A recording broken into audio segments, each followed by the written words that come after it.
Welcome back everyone. हमने centre state relation start करा था जिसमें लेजिस्लेटिव रिलेशंस को कवर कर लिया है। आज हमने देखना है एडमिनिस्ट्रेटिव और एग्जीक्यूटिव रिलेशंस। हमारे इंडिया में जितने भी गवर्नमेंट इंस्टीट्यूशंस हैं उनकी ड्यूटीज़ कौन सी होंगी, उनके पास पावर्स कौन सी होगी, या फिर वो प्रोसीजर्स कैसे फॉलो करेंगी, ये सारा कुछ आर्टिकल्स की फॉर्म में इंडियन कॉन्स्टिट्यूशन में दिया गया है।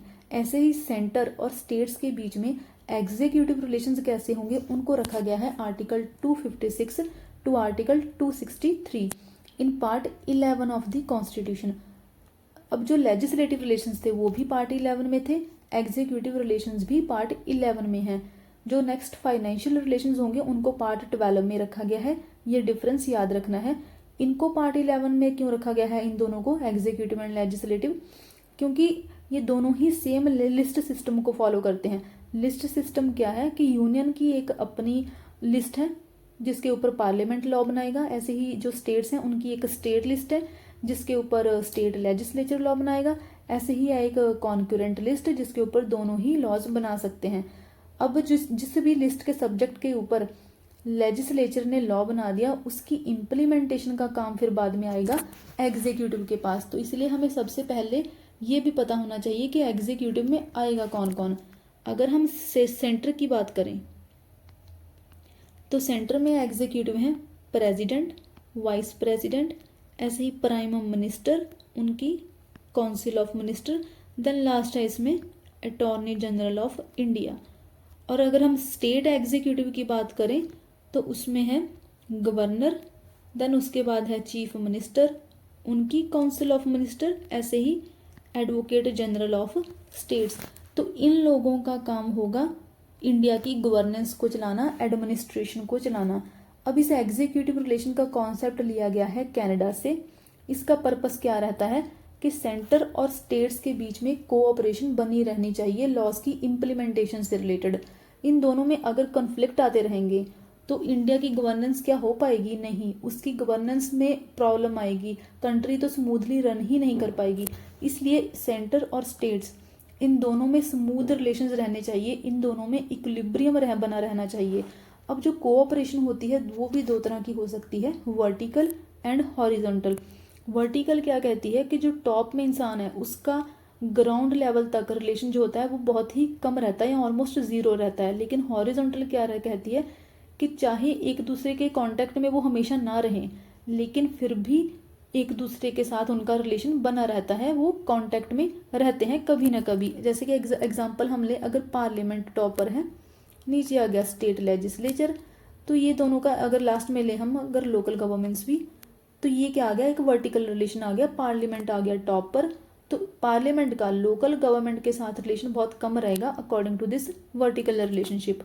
लेकिन अगर हम हॉरिजॉन्टल की बात करें तो उस केस में ये तीनों के तीनों इक्वल फुटिंग पर आ जाएंगे। सबकी पावर्स तो इक्वल नहीं होंगी बट फिर भी सबका एक दूसरे के साथ कांटेक्ट रहेगा। तो ये बात करता है कोऑपरेटिव फेडरलिज्म की। तो हमने सेंटर और स्टेट्स के बीच यही कोऑपरेटिव फेडरलिज्म लेके आना है थ्रू दिस हॉरिजॉन्टल रिलेशंस। हमने हारमोनियस रिलेशंस लेके आने हैं दोनों के बीच में for the betterment of people, क्योंकि अल्टीमेट पर्पस क्या रहता है किसी भी कंट्री का, लोगों का वेलफेयर, बेटरमेंट ऑफ पीपल। और कंट्री की गवर्नेंस कैसे स्मूथली रन करेगी अगर स्टेट्स और उसके जो यूनिट्स हैं, यूनिट्स कौन से हैं, अब ये स्टेट गवर्नमेंट्स वगैरह होगी और टॉप पे क्या हो गया, सेंटर हो गया। इन सब के बीच में अगर कोऑपरेशन रहेगी, कोऑर्डिनेट करेंगी एक दूसरे को, ये तभी कंट्री जो होगी वो स्मूथली रन कर पाएगी। अब इसमें सबसे ज़्यादा इंपॉर्टेंट पर्सनैलिटी आती है गवर्नर। गवर्नर को बोला जाता है लिंचपिन ऑफ फेडरलिज्म। इस चीज़ को आपने याद रखना है, बहुत ही ज़्यादा इंपॉर्टेंट है कि गवर्नर को बोलते हैं लिंचपिन ऑफ फेडरलिज्म।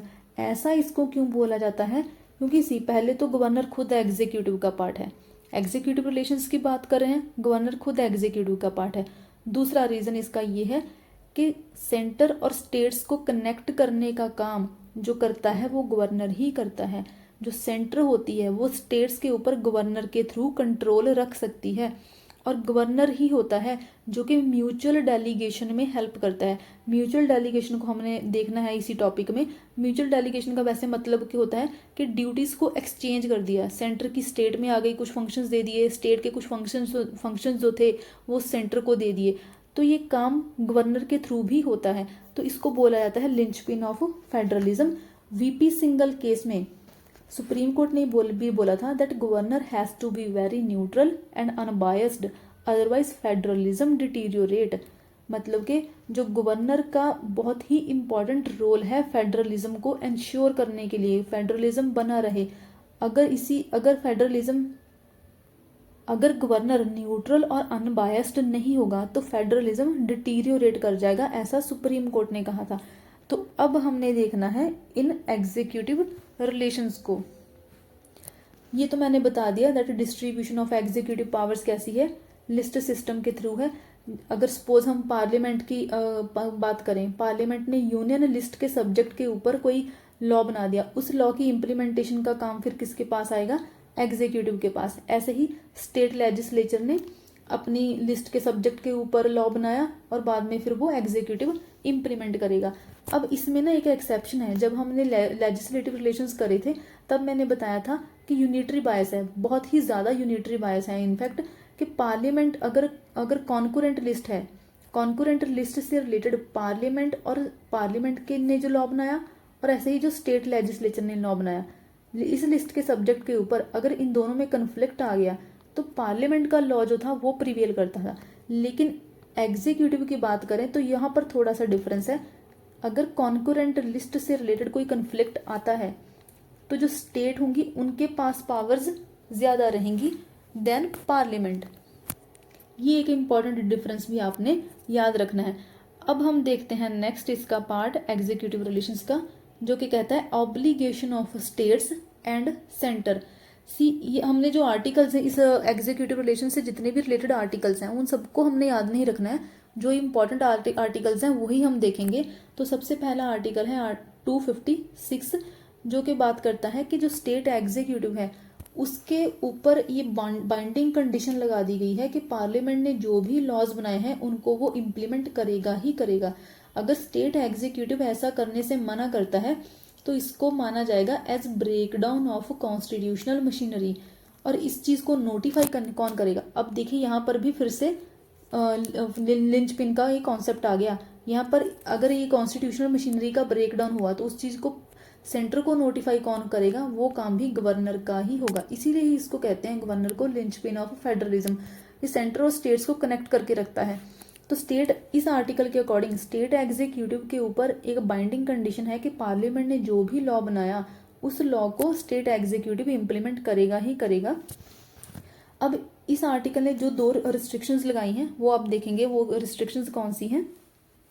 पहली रिस्ट्रिक्शन रिलेटेड है कंप्लायंस विद पार्लियामेंट्री लॉ, जो कि सेम ऐसी ही है कि स्टेट एग्जीक्यूटिव को अपनी पावर्स को ऐसे एक्सरसाइज करना होगा, ऐसे लॉज को इम्प्लीमेंट करना होगा कि जो पार्लियामेंट की प्रोविजंस को, जो पार्लियामेंट के लॉ हैं उनके साथ वो कंप्लाई करें।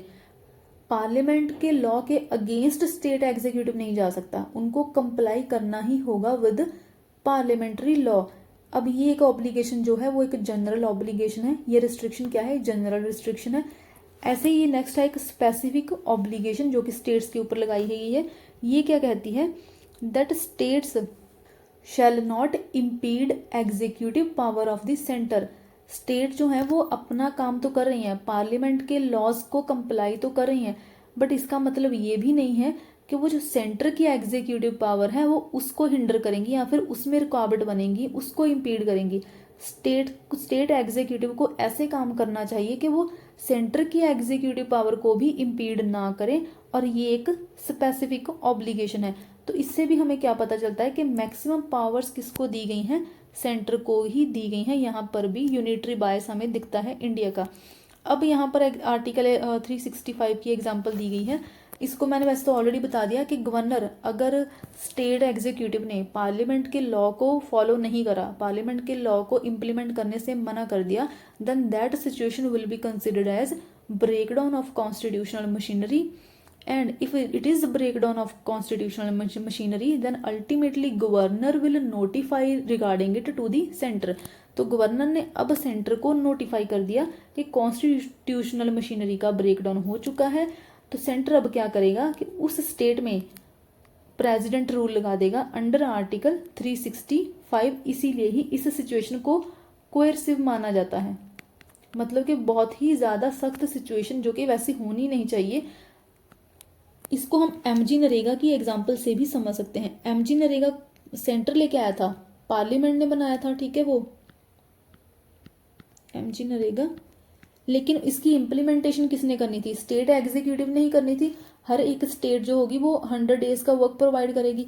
तो अब स्टेट एग्जीक्यूटिव इसकी इम्प्लीमेंटेशन के लिए मना नहीं कर सकता था। तो ये स्टेट एग्जीक्यूटिव के ऊपर अंडर दिस आर्टिकल 256 ये एक बाइंडिंग कंडीशन थी। State executive had to obligate to the law made by parliament. State को कंप्लाई करना ही होगा। तो ये आर्टिकल 256 कहता है। अब नेक्स्ट हमने देखना है centre's directions to the states. अब हमने इस आर्टिकल 256 में ये तो देख लिया था कि स्टेट एग्जीक्यूटिव के ऊपर कुछ रिस्ट्रिक्शंस, 2 रिस्ट्रिक्शंस लगा दी गई हैं, लेकिन इसके अलावा भी जो सेंटर है स्टेट्स को कुछ डायरेक्शंस दे सकता है कि हाँ इन डायरेक्शंस को आप फॉलो करें। वो डायरेक्शंस रिलेटेड है, आपने ये वर्ड याद रखना है, क्रिसिल आई दोनों को छोड़ देना है। बाकी के जो लेटर्स बच गए उनसे आपने ये चीज़ें याद रखनी है। जैसे सी से है कम्युनिकेशन।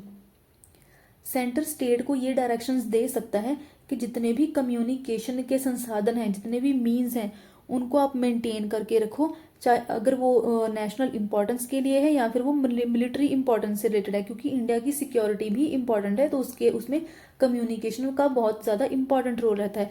ऐसे ही जो आर है, आर से है रिलेटेड रेलवे को भी स्टेट ने मेंटेन करके रखना है। जब भी अगर हम एग्जांपल ले सकते हैं, बहुत ही ज़्यादा बड़े बड़े प्रोटेस्ट होते हैं तो वो रेलवे लाइंस वगैरह को भी डिस्ट्रॉय कर दिया जाता है। अब रेलवेज क्या है, एक पब्लिक प्रॉपर्टी है। तो इसलिए सेंटर स्टेट्स को इस रिगार्डिंग भी डायरेक्शंस दे सकता है कि आप इनकी प्रोटेक्शन से रिलेटेड भी मेजर्स लो। अब एस से रिलेटेड है एसटी, तो शेड्यूल्ड ट्राइब्स जो लोग हैं उनकी वेलफेयर से रिलेटेड स्कीम्स बनाना एक ये डायरेक्शन हो सकती है। ऐसे ही जितने भी लिंग्विस्टिक माइनॉरिटीज़ के लोग हैं, जितने भी उनके बच्चे हैं, उन बच्चों को प्राइमरी स्टेज तक एलिमेंट्री एजुकेशन जो है वो उनकी ही मदर टंग में मिले, ऐसी डायरेक्शंस भी सेंटर स्टेट्स को दे सकता है। अब ये जो आर्टिकल 365 है, दैट इज प्रेसिडेंट रूल, ये भी इन सिनेरियोज में अप्लाई हो सकता है। अगर स्टेट्स ने मना कर दिया कि वो इन केसेस से रिलेटेड सेंटर की डायरेक्शंस को फॉलो नहीं करेगा, तो उन स्टेट्स में भी अंडर आर्टिकल 365 प्रेसिडेंट रूल लगाया जा सकता है। अब हमने ये देखना है इस एग्जीक्यूटिव रिलेशन का सबसे ज़्यादा इंपॉर्टेंट अगर कोई कॉन्सेप्ट है तो वो है म्यूचुअल डेलीगेशन ऑफ फंक्शंस। अच्छा, लेजिस्लेटिव रिलेशंस में कोई भी म्यूचुअल डेलीगेशन नहीं है। इसका मतलब क्या है कि पार्लियामेंट के पास जिस भी लिस्ट के सब्जेक्ट्स हैं, जो भी लिस्ट है यूनियन लिस्ट, उसके ऊपर पार्लियामेंट ही लॉ बना रहा है। स्टेट्स को पार्लियामेंट ये नहीं बोल रहा है कि हाँ हम आप आके हमारी यूनियन लिस्ट के ऊपर भी लॉ बनाना स्टार्ट कर दो। तो लेजिस्लेटिव स्फीयर में कोई भी म्यूचुअल डेलीगेशन नहीं है। म्यूचुअल डेलीगेशन सिर्फ एग्जीक्यूटिव रिलेशंस में ही है। सो हमारा Indian constitution provides for inter government delegation of executive function. इसका मतलब क्या है कि जितने भी एग्जीक्यूटिव फंक्शंस हैं उनको आपस में एक्सचेंज कर सकते हैं सेंटर एंड स्टेट्स। अब ये 3 वे के थ्रू हो सकता है। 3 वे में ये चीज़ें पॉसिबल हैं। एक तो प्रेसिडेंट के थ्रू, दूसरी है गवर्नर के थ्रू एंड थर्ड है पार्लियामेंट के थ्रू। प्रेसिडेंट क्या करेगा? प्रेसिडेंट उस पर्टिकुलर स्टेट के कंसेंट से, इसमें बात आती है कंसेंट, स्टेट के कंसेंट से सेंट्रल एग्जीक्यूटिव के जो फंक्शन है उनको बोल सकता है कि स्टेट्स आप इम्प्लीमेंट करो, स्टेट एग्जीक्यूटिव इम्प्लीमेंट करे। मतलब कि प्रेसिडेंट का काम क्या है कि स्टेट के कंसेंट से सेंटर के एग्जीक्यूटिव फंक्शंस दे देना स्टेट्स को कि वो खुद इम्प्लीमेंट करें, स्टेट का एग्जीक्यूटिव इम्प्लीमेंट करें। अब अगर हम गवर्नर की बात करें तो गवर्नर जो होगा स्टेट्स के एग्जीक्यूटिव फंक्शन सेंटर को दे सकता है कि सेंटर एग्जीक्यूटिव उनको इम्प्लीमेंट करे, और ये भी with the consent of central government ही होगा। और इस चीज़ को ऐड करा गया था bye 7th constitutional amendment act 1956। अब ये एक लास्ट केस है पार्लियामेंट का, जिस केस में सेंटर के जो एग्जीक्यूटिव फंक्शन है वो स्टेट्स को दिए जा सकते हैं, but without the consent of states. जो प्रेसिडेंट था, अगर उसने सेंटर के फंक्शन जो थे वो स्टेट को देने हैं, तो उस केस में स्टेट का कंसेंट इंपॉर्टेंट होगा। लेकिन अगर ये सेम चीज़ पार्लियामेंट खुद कर रहा है, तो उस केस में स्टेट्स एग्जीक्यूटिव या फिर स्टेट का कंसेंट जो होगा वो इम्पॉर्टेंट नहीं होगा। तो ये जो म्यूचुअल डेलीगेशन है ये दो तरह से हो सकती है, एग्रीमेंट के थ्रू और लेजिस्लेशन के थ्रू। जो सेंटर है दोनों ही तरीके से कर सकता है, एग्रीमेंट से भी म्यूचुअल डेलीगेशन कर सकता है और लेजिस्लेशन के भी थ्रू। लेकिन जो स्टेट है, स्टेट सिर्फ एग्रीमेंट के थ्रू ही म्यूचुअल लेजिस्लेशन करेगी। अब ऐसे जो स्टेट होगी वो डायरेक्टली सेंट्रल एग्जीक्यूटिव को ये नहीं बोल सकता कि हाँ हमने ये पॉलिसी या फिर हमने ये लॉ बनाया है, आप इसको इम्प्लीमेंट करो ही करो। उसके लिए अगर स्टेट ने अपने लॉ की इम्प्लीमेंटेशन सेंट्रल एग्जीक्यूटिव से करवानी है, तो सेंटर के साथ उनका प्रॉपर एग्रीमेंट होना चाहिए। तो जो स्टेट होगी वो सिर्फ एग्रीमेंट के बेसिस पर ही म्यूचुअल डेलीगेशन करवा सकती है। ओके, आगे बढ़ने से पहले अगर ये सारे नोट्स वगैरह चाहिए या फिर कोई और भी यूपीएससी स्टेट सर्विसेज से रिलेटेड स्टडी मटेरियल चाहिए, तो टेलीग्राम लिंक जाके ज्वाइन करें, लिंक उसका मैंने डिस्क्रिप्शन में डाल दिया है। और साथ में लाइक शेयर एंड सब्सक्राइब भी करें, it motivates me to put in more efforts. So let's move on further. अब नेक्स्ट इसका पार्ट है cooperation between centre and states. अब देखिए, मैंने बताया था कि हमें सारे आर्टिकल्स याद नहीं रखने हैं, बट कुछ इंपॉर्टेंट आर्टिकल्स हैं जो हमें याद रहने चाहिए। तो वो है आर्टिकल 261, 262 एंड 263, और वो रिलेटेड हैं इन सारी चीज़ों से, inter state water dispute, inter state council and full faith and credit. Okay, मैंने यहाँ पर एक आर्टिकल नहीं लिखा है, ये आर्टिकल है 261। ये तीनों आर्टिकल्स भी आपको पता होने चाहिए। तो सेंटर और स्टेट्स के बीच में कोऑपरेशन बनी रहे, इसी से रिलेटेड अगर सेंटर और स्टेट्स के बीच में इससे अगर कोई कॉन्फ्लिक्ट आता है, तो उन कॉन्फ्लिक्ट्स को कैसे रिजॉल्व करा जाए, कोऑपरेशन कैसे इनके बीच में बनी रहे, ये चीज़ हमारा कॉन्स्टिट्यूशन इन वे में अचीव करने की कोशिश करता है। जैसे कि अगर स्टेट्स के बीच में या फिर सेंटर के बीच में कोई भी डिस्प्यूट आ गया है, तो उस डिस्प्यूट को सॉल्व करने का काम होगा इंटर स्टेट काउंसिल का। अब ये इंटर स्टेट काउंसिल बहुत ज़्यादा इंपॉर्टेंट है, तो थोड़ा सा इसको हम देख लेते हैं। अच्छा, इंटर स्टेट काउंसिल को प्रेसिडेंट ही इस्टेब्लिश करेगा। तो पहले इसको थोड़ा सा देख लेते हैं, क्योंकि ये इंपॉर्टेंट है। इंटर स्टेट जो काउंसिल है, इसका मेन पर्पस रहता है पहले तो कोऑपरेटिव फेडरलिज्म को लेके आना। प्रेसिडेंट के पास पावर होगी कि वो इंटर स्टेट काउंसिल को इस्टेब्लिश करेगा to resolve disputes between centre and states, ताकि वो एक कॉमन ग्राउंड के ऊपर पहुंच सके। अगर कोई नेशनल इंटरेस्ट का इशू है तो उसके ऊपर एक कॉमन ग्राउंड पर वो पहुंच सके। आर्टिकल 263 से रिलेटेड है। सरकारिया कमीशन है जो कि सेंटर स्टेट रिलेशन से रिलेटेड है। सरकारिया कमीशन ने बोला था कि इंटर स्टेट काउंसिल की इस्टेब्लिशमेंट होनी चाहिए, तो फिर बाद में इसकी रिकमेंडेशन की वजह से ही 1990 में इंटर स्टेट काउंसिल को फर्स्ट टाइम इस्टेब्लिश करा गया था। इसके चेयरमैन रहते हैं प्राइम मिनिस्टर ऑफ इंडिया, और इसका मेन पर्पस रहता है सेंटर और स्टेट्स के जो डिस्प्यूट्स हैं, उनकी जो प्रॉब्लम्स हैं उनको डिस्कस करना, उनको सॉल्व करना। बट ये इंडिया में कुछ भी खास सिग्निफिकेंट कर नहीं पाई, क्योंकि एक तो ये परमानेंट बॉडी नहीं है। जो भी ये कहती है वो सिर्फ एक रिकमेंडेशन होती है, बाइंडिंग नहीं होता है। दूसरी ये कि इनकी जो मीटिंग्स होती हैं वो मीटिंग्स भी रेगुलर नहीं होती हैं, ईयरली मीटिंग्स तो होती नहीं है। जो लास्ट मीटिंग हुई थी, आई गेस वो एक बार आप चेक कर लेना, वो 2015 में लास्ट मीटिंग हुई थी। तो एक तो इनकी मीटिंग्स भी नहीं होती हैं, दूसरी बस एक सिंबल के जैसा ही है, कोई परमानेंट बॉडी है नहीं है इनकी। तो ये आप थोड़ा सा इंटर स्टेट काउंसिल का याद रखें। अब नेक्स्ट इसमें आता है इंटर स्टेट वाटर डिस्प्यूट्स से रिलेटेड, ये है आर्टिकल 262। पार्लियामेंट के पास पावर है, पार्लियामेंट के पास राइट है कि अगर स्टेट्स के बीच में पानी के यूज़ को, पानी की डिस्ट्रीब्यूशन या फिर कंट्रोल से रिलेटेड कोई डिस्प्यूट्स आते हैं, तो उन डिस्प्यूट्स की एडजुडिकेशन करना, उनको रिजॉल्व करने की जो पावर होगी वो पार्लियामेंट के पास होगी। पार्लियामेंट बाय लॉ एक्ट्स लेके आएगा, उन एक्ट्स के बेसिस पर ही वो फिर एडजुडिकेशन करी जाएगी, वो डिस्प्यूट्स को रिजॉल्व करा जाएगा। तो ये पावर किसके पास है? पार्लियामेंट के पास, वाटर डिस्प्यूट से रिलेटेड। अगर in general centre state disputes की बात है तो वो इंटर स्टेट काउंसिल की होगी, आर्टिकल 263, ये प्रेसिडेंट इस्टेब्लिश करेगा। अब ऐसे ही एक नेक्स्ट इंपॉर्टेंट चीज है under article 261, full faith and credit. इसमें 3 चीजें हैं, एक तो पब्लिक एक्ट, देन उसके बाद है रिकॉर्ड्स, देन है जुडिशियल प्रोसीडिंग्स।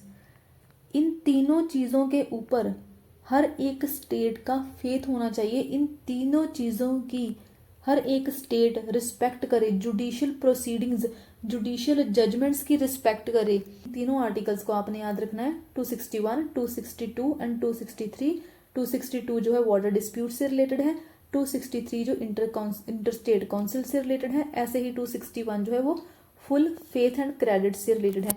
अब लास्ट इसका पार्ट है कि पार्लियामेंट के पास ये अथॉरिटी है कि वो inter state trade and commerce से रिलेटेड कोई अथॉरिटी को बना सकता है। अगर इंटर स्टेट ट्रेड से रिलेटेड कोई डिस्प्यूट्स आते हैं, ट्रेड की बात कर रहा है ये, अगर इससे रिलेटेड कोई डिस्प्यूट्स आते हैं तो उससे रिलेटेड भी कोई अथॉरिटी पार्लियामेंट बना सकता है, लेकिन अब तक ये कोई अथॉरिटी बनी नहीं है। नेक्स्ट सेंटर स्टेट रिलेशंस में है ऑल इंडिया सर्विसेज। हर एक सेंटर की भी अपनी एक सर्विस है और ऐसे ही जो स्टेट्स हैं उनकी भी अपनी सिविल सर्विसेज होती हैं, लेकिन ऑल इंडिया सर्विसेज भी हैं। 1946-7 के बाद आईएएस एंड आईपीएस थी, एंड ऐसे ही 1966 में IFS that is Indian forest service को भी ऐड करा गया। इनका जो अल्टीमेट कंट्रोल रहता है वो सेंटर के पास रहता है, लेकिन जो इमीडिएट कंट्रोल होता है वो स्टेट्स के पास रहता है, क्योंकि चाहे इनको रिक्रूट सेंटर की बॉडी के थ्रू करा जाए, चाहे इनका अल्टीमेट कंट्रोल सेंटर के पास ही रहे, बट स्टिल इनको जो अपॉइंट करा जाता है वो स्टेट्स में ही करा जाता है। तो अगर इमीडिएटली कुछ होता है तो इमीडिएट कंट्रोल किसके पास जाएगा? स्टेट्स के पास जाएगा। अब इन्हीं से ही रिलेटेड है आर्टिकल 312। आर्टिकल 312 क्या कहता है? दैट पार्लियामेंट के पास पावर है कि वो और नई इंडियन सिविल सर्विसेज को भी क्रिएट कर सकता है, बट वो तभी करेगा अगर इसके लिए राज्यसभा कोई रेजोल्यूशन पास करे। देखिए अब ये याद रखना है कि इस केस में राज्यसभा की बात करी गई है।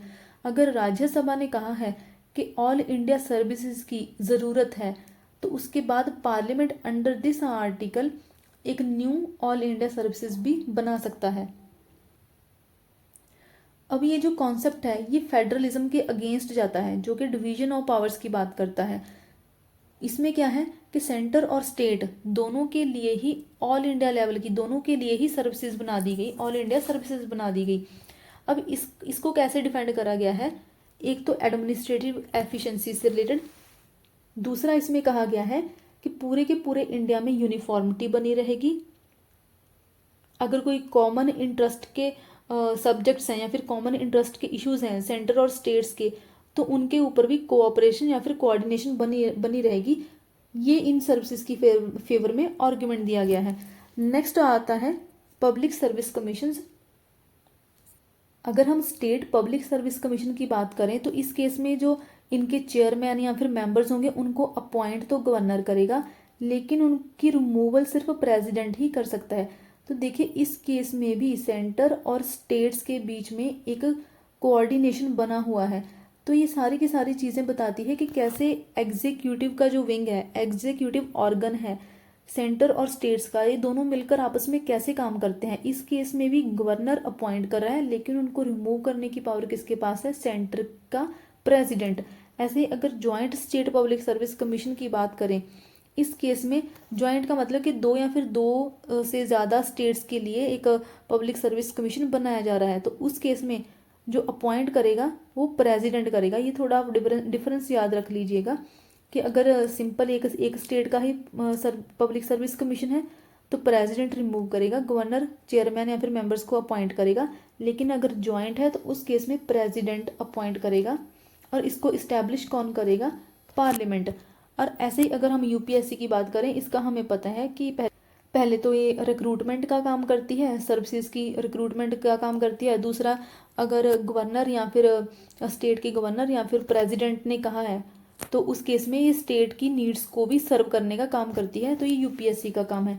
अब अगर हम देखें integrated judicial system, integrated judicial system में कैसा रहता है सेंटर और स्टेट का, जो हमारे स्टेट के हाई कोर्ट्स वगैरह होते हैं, हाई कोर्ट्स के जजेस को प्रेसिडेंट अपॉइंट करता है, चीफ जस्टिस ऑफ इंडिया, और governor of that state governor से कंसल्ट करके और चीफ जस्टिस ऑफ इंडिया के साथ कंसल्ट करके प्रेसिडेंट अपॉइंट करेगा स्टेट के हाई कोर्ट को। ऐसे ही जो पार्लियामेंट होगा वो एक कॉमन हाई कोर्ट बना सकता है। अब देखिए हाई कोर्ट्स कहाँ पर है, स्टेट्स में, लेकिन काम कौन कर रहा है, सेंटर कर रहा है। तो पार्लियामेंट इस्टेब्लिश कर सकता है एक कॉमन हाई कोर्ट, दो या फिर दो से ज्यादा स्टेट्स के लिए, जैसे कि पंजाब और हरियाणा का एक कॉमन हाई कोर्ट है। ऐसे ही इमरजेंसी के टाइम में सेंटर स्टेट रिलेशंस कैसे चेंज होते हैं। तो पहले तो अगर नेशनल इमरजेंसी देखें अंडर आर्टिकल 260 252 इमरजेंसीज हमने अलग से देखनी है।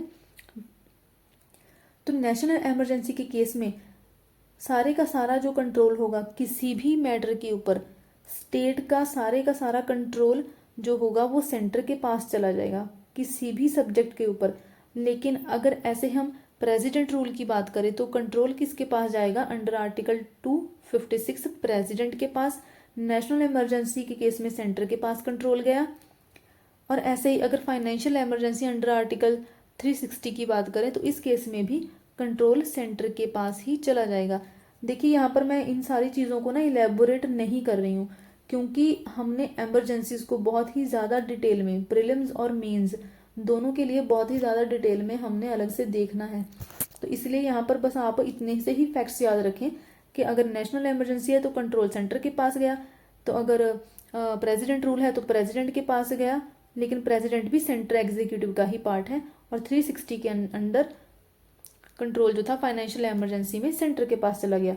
अब ऐसे ही हमारे कॉन्स्टिट्यूशन में कुछ और प्रोविजंस भी दी गई हैं जिससे जो स्टेट सेंट्रल एग्जीक्यूटिव है वो स्टेट की एडमिनिस्ट्रेशन के ऊपर कंट्रोल रख सकता है। अब ये जो आर्टिकल 355 है ये भी अल्टीमेटली फिर प्रेसिडेंट रूल का ही रीजन बन जाता है, क्योंकि आर्टिकल 355 में बोला गया है, इसमें स्टेट के सेंटर के ऊपर दो ड्यूटीज लगाई गई हैं बेसिकली। पहली ड्यूटी बोली गई है कि स्टेट्स के ऊपर कोई एक्सटर्नल एग्रेशन ना हो, इंटरनल डिस्टर्बेंस ना हो स्टेट में। इन दोनों चीज़ों के अगेंस्ट प्रोटेक्ट करने का काम होगा सेंटर का। ऐसे ही कि सेंटर जो स्टेट्स हैं, हर एक स्टेट कॉन्स्टिट्यूशन की प्रोविजंस के अकॉर्डिंग काम कर रही है, इस चीज़ को इंश्योर करने का काम भी सेंटर का ही होगा। और अगर ये चीज़ें स्टेट्स ना कर पाए तो फिर उसके बाद सेंटर के पास अंडर दिस आर्टिकल पावर आ जाएगी कि वो प्रेसिडेंट रूल उस स्टेट में लगा सकती हैं। तो अल्टीमेटली ये जो आर्टिकल 355 है ये प्रेसिडेंट रूल का ही रीजन बन जाता है। ऐसे ही ये हमने पहले ही देखा है कि जो गवर्नर होता है वो सेंटर का एक एजेंट होता है। टाइम टाइम पर जो गवर्नर होता है वो सेंटर को रिपोर्ट करता रहता है कि स्टेट की एडमिनिस्ट्रेशन कैसे चल रही है, और ऐसे ही गवर्नर को अपॉइंट भी प्रेसिडेंट ही करता है। अब अगर ये वाला नेक्स्ट हम देखें तो जो स्टेट इलेक्शन कमीशन है, चाहे उसको अपॉइंट कर रहा है उस स्टेट का गवर्नर, लेकिन उसकी रिमूवल प्रेसिडेंट के द्वारा ही हो रही है। ऐसे ही इसमें कुछ ना एक्स्ट्रा कॉन्स्टिट्यूशनल डिवाइसेस दिए गए हैं, इनको एक दो बार पढ़ने से ये माइंड में सेट हो जाएंगे, बट इनको क्रैम मत करना, क्योंकि इनसे रिलेटेड मैंने कोई क्वेश्चन तो देखा नहीं है। बट इसमें ना एक ऐसे ये जो बॉडीज दी गई हैं एडवाइजरी बॉडीज, इसमें एक ये नीति आयोग, ये भी हमने अलग से देखना है। लेकिन इसमें ना एक जोनल काउंसिल आता है, ये जोनल काउंसिल अभी आप अगर देखना चाहते हो तो अभी आप एक बार रीड कर सकते हो, बट ये बहुत इंपॉर्टेंट है जोनल काउंसिल, जिसको हम अलग से भी देखेंगे। ऐसे ही कुछ कॉन्फ्रेंसेज हैं, ऑल इंडिया लेवल पर भी हो सकती हैं, गवर्नर्स की भी कॉन्फ्रेंसेज हो सकती हैं, ऐसे ही चीफ मिनिस्टर्स लेवल की।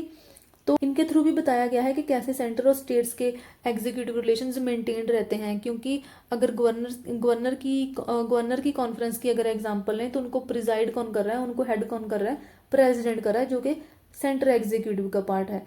तो ऐसे ही सारे के सारे एग्जीक्यूटिव रिलेशंस सेंटर और स्टेट्स के बीच में बने रहते हैं। तो ये हमारा एग्जीक्यूटिव रिलेशन का टॉपिक यहाँ पर कवर होता है।